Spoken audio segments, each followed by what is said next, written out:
If you had asked me back then, I would have told you my life was exactly where I wanted it to be. Engaged to the woman I loved. Ring on her finger, a future mapped out. Everything felt steady, like I'd finally reached that stage of life where the chaos of my 20s had faded into something dependable. I still remember that night, the proposal. Not because it was some grand spectacle, but because it was ours. We were sitting on the balcony of that little Airbnb by the lake, the one we rented for her birthday weekend. The air was cool, the water was still, and the only light came from the candles we'd set out earlier. She was in that oversized sweater she loved, her hair pulled up in a messy bun, sipping wine like she had nowhere else in the world to be. My hands were shaking, not because I was nervous she'd say no, but because the moment felt too big. Like my heart was trying to keep up with the reality that this was it, my forever. I slipped the ring on her finger and she looked at me like I was the only thing in her world. We laughed, we cried. She said yes.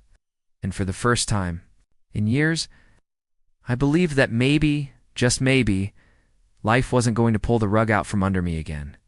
The months after that were a blur of planning, not just for the wedding, but for the life after it. Saturday mornings were spent at open houses, imagining which one would be ours. We'd sit on the couch with mugs of coffee, scrolling through listings on our laptop, pointing out which ones had enough space for a home office or a little garden out back. There was this ease between us. She'd lean her head on my shoulder.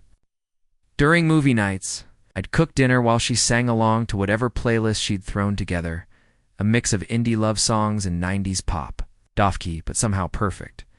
I didn't think to question any of it. Why would I? When someone tells you they love you every night before bed, you don't go searching for cracks in the walls. You just trust. Looking back now, I realize how much I took for granted, not in the selfish sense, but in that quiet way you believe something will last because it's good. And when something's good, you don't expect the storm. You don't even think about it. You just live, blind to the wind picking up on the horizon. It was a Tuesday. Not that the day of the week should matter, but for some reason, I remember. It may be because Tuesdays are supposed to be boring, predictable, the kind of day where nothing life-changing happens. We were sitting at the kitchen table, eating takeout from that Thai place she loved. She wasn't eating much, just pushing her food around with her fork, her eyes fixed somewhere past my shoulder. I thought she'd had a bad day at work. Maybe a fight with her sister. I was ready to crack a joke, lighten the mood, but then she said it. I think I need some space, just to think. At first, I didn't even process it.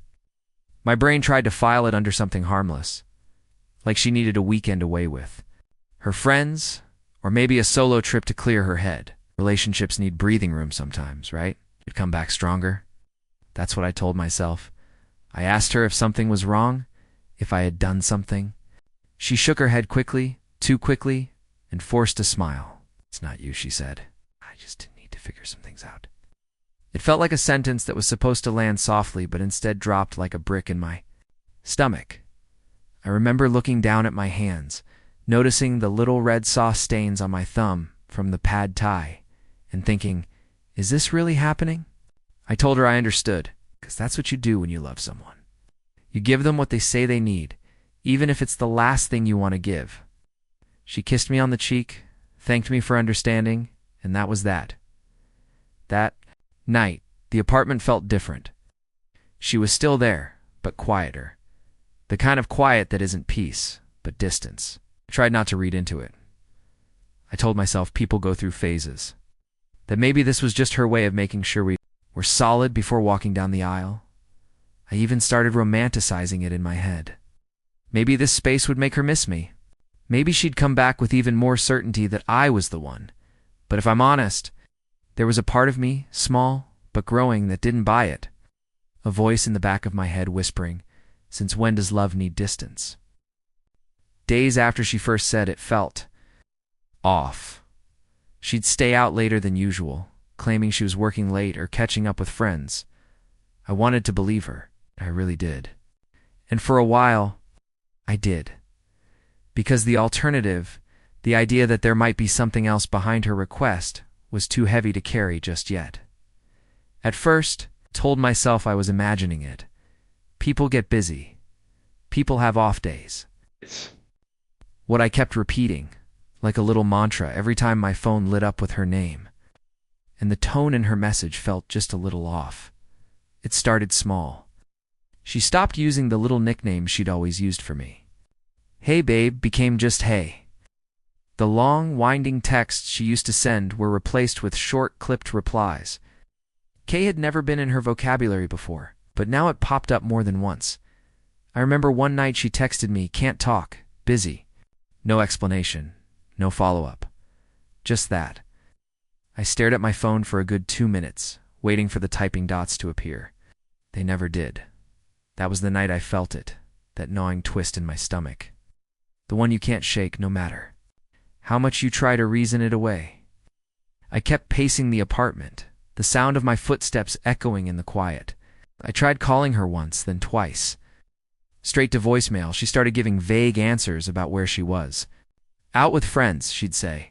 But when I'd ask which ones, she'd brush it off. You don't know them? That was a lie. I knew all her friends. We'd spent holidays with them. And then there were the little inconsistencies. The background noise during her calls that didn't match the place she said she was. Laughter in the background when she claimed she was just watching Netflix. The way her voice would drop a little lower when I asked what was going on. Every time my gut tightened. I'd tell myself I was being paranoid. I didn't want to. Be that guy, the insecure fiancé, who couldn't trust his partner. But deep down, something was shifting. I even caught myself doing something I swore I'd never do. Checking the timestamps on her social media posts. Comparing them to when she said she was somewhere else. And while nothing screamed she's lying yet, there was enough. Smoke. Enough to make me wonder if there was a fire I couldn't see. The thing about small changes is they add up. You don't notice how far you've drifted until you look up one day and realize the shore is barely visible. And I was starting to lose sight of mine. It didn't come from some big discovery or dramatic confession. It came from something stupid. Something almost too small to matter. But it was enough. One of our mutual friends, Jenna, posted a story on Instagram. It was just a group selfie. Nothing unusual. A bunch of them at a bar, drinks in hand, all crammed together for the shot. I was idly tapping through my feed when I saw it, and then I froze, because there, in the blurry background, was her. My fiancé not with Jenna's group, though. She was at a separate table, leaning across to talk to someone, not just anyone, a guy. His face was turned just enough that I could see the jawline, the dark hair. It wasn't until I squinted and paused the video that my stomach dropped. I knew that face. I'd seen it in old photos she kept buried in a shoebox under the bed. Her ex. My first thought wasn't even anger. It was disbelief. I actually laughed, one of those short, bitter laughs, because I couldn't wrap my head around it. She had told me they hadn't spoken in years, that he'd moved out of state. So why the hell was he sitting across from her in a bar 10 minutes from our apartment? I told myself there had to be an explanation. Maybe it was just a coincidence. Maybe they ran into each other and decided to catch up. People do that, right? But the thing that stuck with me wasn't just who she was with. It was how she looked. With him, the way she was leaning in, smiling in that effortless way she used to smile at me. Not the polite smile she'd give to a stranger, but the comfortable, you smile. I replayed Jenna's story over and over, pausing it mid-frame, zooming in until the pixels blurred. The more I stared, the more the air in my chest felt heavier. That night, when she came home, I didn't say anything. She claimed she'd been out with friends. She didn't mention the bar. She didn't mention him. I nodded, pretended I believed her, and carried on the conversation like nothing was wrong. But inside, something had shifted. Because that was the first moment I knew, not suspected, but knew that her version of the truth and mine were no longer the same story. Once you see something, you can't unsee it. That image of her in the bar with him, it stayed in my head like a splinter I couldn't get out. I kept telling myself I needed more proof. More than just a blurry screenshot from Instagram, but the truth I already knew. Still, I started noticing things I'd ignored before. Late-night calls that she'd take in the other room, her voice low, almost whispering. a sudden obsession with keeping her phone face down on the table. It wasn't like her. She used to toss it anywhere, its notifications lighting up like she didn't have a single secret in the world. Then there were the gaps in her stories. She'd tell me she went somewhere, but then casually mention something that didn't match. Like saying she'd gone to dinner with a coworker, then later talking about how he made a joke. I'd ask, "Oh, just someone who was there," she'd say, and then change the subject. I started writing things down, dates, times, little details that didn't line up. My notebook looked less like a journal and more like a detective's case file. Her name and his name circled in pen, arrows connecting events that shouldn't have overlapped, and then his name started showing up in places it hadn't before. Comment on one of her posts. A mutual friend mentioning how nice it was to see him again. My stomach sank each time I heard it. This was a man she'd told me was just part of the past. One night, I sat at my laptop until almost 3 a.m., scrolling through old posts, tagged photos, anything that might tell me more. And that's when I found a picture of him posted by someone else. At a location she had coincidentally been near that same night, the pieces started snapping together, one by one, until I couldn't ignore the shape they were making. And that shape looked exactly like the truth I didn't want to face. Dread is a strange feeling. It's not loud like anger, not sharp like heartbreak. It's heavy. It sits in your chest like wet cement, weighing you down while you try to pretend. Nothing's changed, but everything had. It happened on a Sunday night. I wasn't even looking for it, not that time anyway. I was just scrolling, half distracted, waiting for her to text me back. She'd told me she was crashing at a friend's after a long day. No details, just vague enough to sound harmless. And then I saw it. A photo not posted by her, but by a mutual acquaintance. A group shot in someone's living room. People sprawled across couches, pizza boxes on the table, laughter frozen in the frame. My eyes skimmed past most of it, till they landed on her. She was sitting on the floor, leaning back against a couch, her head tilted toward him, his arm resting on the back of the cushion just above her shoulder, like it belonged there. But it wasn't just the body language, it was the setting. I recognized that living room instantly. The brick wall, the bookshelf in the corner with the same crooked shelf, the big bay window with blinds half broken on the left side. I'd been there before. It was his place, not just visiting, not just hanging out. No, there was a familiarity in the way her sweater was draped over the arm of the couch. Her phone charger plugged into the outlet beside her. You don't make yourself at home like that unless you are home. I stared at the photo until my vision blurred. My hand tightened around my phone so hard I could hear the faint creak of the casing. My chest felt like it had been hollowed out, replaced by this icy electric shock that made it hard to breathe. Everything up until then had been suspicion. Theory, maybe even paranoia. But this was confirmation. She wasn't just taking space to think. She was living with him, sleeping under the same roof, laughing in the same living room I'd once been welcomed into. And in that moment, something broke. In the loud, screaming way you might expect, it was quieter than that, more final, like a door clicking shut in the back of your mind. I didn't cry, I didn't yell. I just sat there in the dark, lit only by the pale glow of the computer screen, and let the reality sink in that the woman I was supposed to marry had already chosen someone else. And she'd been lying about it every single day. People expect betrayal to turn you into a hurricane, yelling, demanding answers, burning everything down. But when the truth hit me, it didn't come out as fire. It came out as ice. I didn't text her, I didn't call her. I didn't let her know I knew. Instead, I shut the laptop, set my phone down, and just sat there. The rain was coming down outside, soft at first, then heavier, hitting the window in a steady rhythm. My breath matched it slow, measured, almost too calm for what had. It just happened.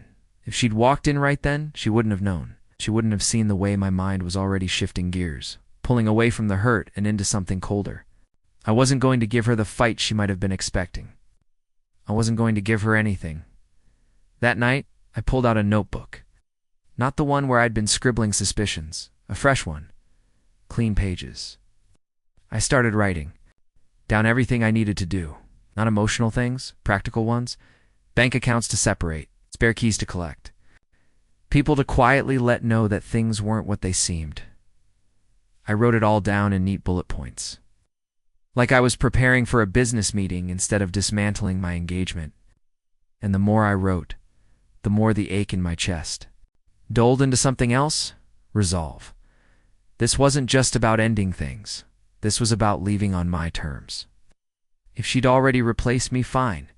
But she wasn't going to get the satisfaction of watching me fall apart over it, so I played. My part? I sent her normal texts. I asked about her day. I even threw in an "I miss you" when I could stomach typing it, knowing every word was a lie on my end. I wanted her to believe I was still in the dark. The more comfortable she felt, the easier it would be to move without her noticing. It's strange the kind of clarity you get when you stop reacting and start planning. The storm wasn't gone, it was just contained, swirling under the surface, quiet, controlled, waiting for the right moment. Once the decision was made, everything became about execution. No outbursts, no dramatic showdowns, just quiet, deliberate steps toward the exit. First, I secured myself. I changed passwords, bank accounts, emails, anything she might still have access to. I moved money into an account with only my name on it. I gathered up important documents, my birth certificate, passport, anything I wouldn't want disappearing in a moment of spite. Then came the home. While she was out with friends, I started packing, not in big, obvious sweeps, but a little at a time. A drawer emptied here, shelf cleared there. Things she wouldn't immediately notice were gone. I deleted our photos from my phone, not because I couldn't stand to see them, but because I didn't want the temptation of nostalgia. Nostalgia makes you stupid. Nostalgia makes you think. About fixing things that aren't worth fixing. Socially, I started laying groundwork. A casual mention to a friend that we were taking a break. A text to my family hinting that the wedding might be on hold. Not enough to spark gossip, but enough that when the truth came out, no one would be shocked on my end. The hardest part was pretending with her, smiling when she texted me, asking about her day like I cared about the answer. Playing the role of the clueless fiancé while knowing exactly where she spent her nights, and quietly I set the trap. I stopped initiating contact. I let her be the one to reach out. I gave her enough rope to be comfortable, to slip into the overconfidence that comes with believing you fooled someone completely. People reveal themselves when they think they're safe. It wasn't about revenge. It wasn't about catching her in some cinematic gotcha moment. It was about control. About making sure, when I walked away, it was clean, final, and entirely on my terms. By the time I was done, my exit was mapped out like a military operation. All I had to do was wait for the right day to pull the trigger. The day came. It didn't feel dramatic. It felt inevitable. She'd texted me that morning, some half-hearted excuse about staying another night with a friend. I didn't bother replying. I was already loading the last of my boxes into the back of my car. I didn't need a screaming match. I didn't need to watch her squirm or lie to my face again. I didn't need closure from her. I'd already given it to myself. Still, I left her a note. Short, direct. No apologies. You wanted space. You've got it. Don't contact me. It wasn't poetry, but it was enough. I set her key on the counter beside it. For a moment, I just stood there, taking in the apartment. The place that had once felt like our future and now felt like a crime scene with no police report. My eyes drifted to the couch where she used to curl up next to me, the kitchen table, where she told me she needed space. I almost laughed. Not the kind of laugh you share with someone. It's the kind you let out when the irony is too sharp to keep in. All that pretending, all that secrecy, and she never realized I'd been building my exit right under her nose? I closed the door behind me without looking back. The air outside felt different, lighter somehow, like I'd been carrying something. Heavy for months, and finally set it down. There was no cinematic swelling of music, no triumphant grin. Just a steady, quiet relief, a clean break. I walked to my car, sunlight hitting my face, and for the first time in a long time, I didn't feel like I owed anyone an explanation. She could have her space. She could have her lies. She could even have him. I had something better. Freedom. Time has a way of sanding down the edges of a wound. What used to feel sharp and unbearable is now just a faint ache. It's like pressing on an old scar. In the weeks after I left, I thought about her more than I wanted to. Not in the way that made me miss her, but in that post-mortem way, replaying moments, trying to figure out where exactly things started to go wrong. I stopped looking for that answer eventually. Some things don't have a single breaking point. They just erode quietly until one day there's nothing left to stand on. I lost the future I thought I was building. The wedding, the house, the life I'd imagined for us, all gone in the span of a single photo on a screen. But I also lost something I didn't realize was weighing me down. The constant, low-grade anxiety of loving someone who wasn't fully there anymore. Now, I wake up without that heaviness. My mornings are mine again. My time is mine again. There's a peace in knowing the people in my life want to be here, not because it's convenient, not because they're hiding something, but because they choose to be. I'm not bitter. Bitterness is just another way of holding on, and I've got no interest in carrying her or what she did any further. She gets to live her life, and I get to live mine. That's the cleanest form of revenge I can think of, being happy without her. I've rebuilt slowly. New routines, new people, even new dreams. And on the rare nights when I think about her, it's like looking at a stranger in an old photograph. I recognize the face, but the connection's gone. I've learned that closure doesn't come from someone else's explanation or apology. It comes the day you decide you're done needing either. These days I spend more time outside. Long walks, fresh air, letting my head clear. I'm not looking back. Not at her. Not at what happened. My life isn't defined by the storm anymore. It's defined by the fact that I walked out of it.